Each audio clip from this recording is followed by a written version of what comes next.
God's people were supposed to be a reflection of his character, or an extension or a manifestation of his graciousness. And God wanted everybody else around to know that he is a forgiving God, a gracious God. And so he built that deliverance into his scheme for his people to manifest as they interacted with each other. Now, the reason that this worked, the cancellation of debts was a workable idea because God was supposed to be understood as the source of provision for his people. We're getting a little bit in the weeds here, but you'll see where I'm going later.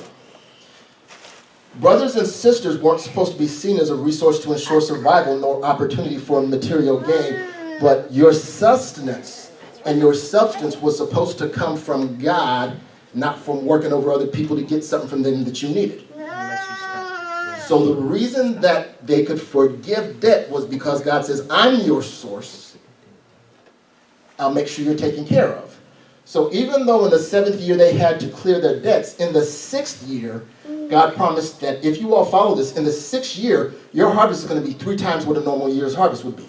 So that way, even though you have to forgive debts, and even though you can't plant anything in year 7, by the time you get to year 8, you're still going to be eating off of year 6. I'll make sure you are taken care of. I'll make sure that you have everything that you need. So you just let this debt clear. You just let this debt clear, and I will make sure that you're taken care of. It'd be nice if you actually had enough money that you could loan somebody and not be worried about getting it back, because you know that God's going to make sure that you got 3 times what you would have normally got by the time you forgive the debt that's already been outstanding. That would be nice, wouldn't it?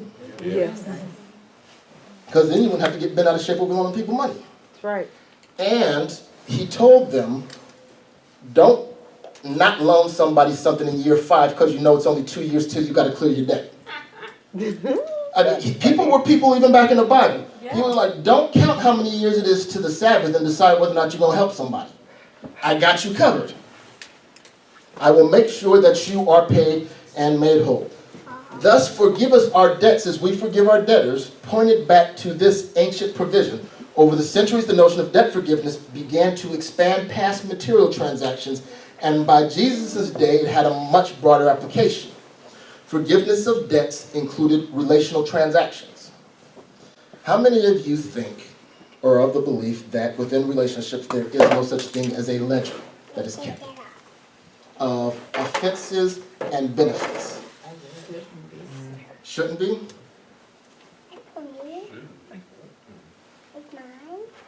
How do you know? Mutually beneficial. It should be what? Mutually beneficial. Mutually beneficial But within you it. shouldn't have to keep track.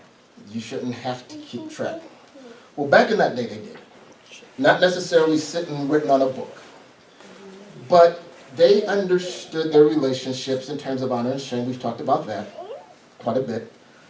Honor was a limited commodity. For us, honor is just a notion. They believed that there was a limit in the amount of honor that existed in the world. There's only so much of it. I need as much as I can get because that's like my credit rating. And the more honor I can get, the better it's for me. And anybody that shames me or tries to take my honor away is a debt or a liability. And anybody that can help me increase my honor is an asset. The nature of the relationship between two people dictated how the ledger was kept and what was reasonable to expect between the parties. So, the idea that it should be a mutually beneficial relationship is great if you have that kind of relationship. There were enemies. And the way you kept the ledger for an enemy was different than the way you kept the ledger for a friend or a loved one. An enemy was understood to be somebody who is going to try to take your honor at your expense. And people did that. It was understood.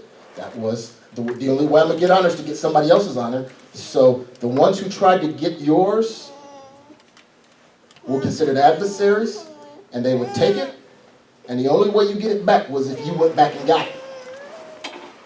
That's where you see, even now sometimes in movies or television shows, we'll talk about I've been shamed and now I have to go and do something ridiculous so I can restore my family's honor.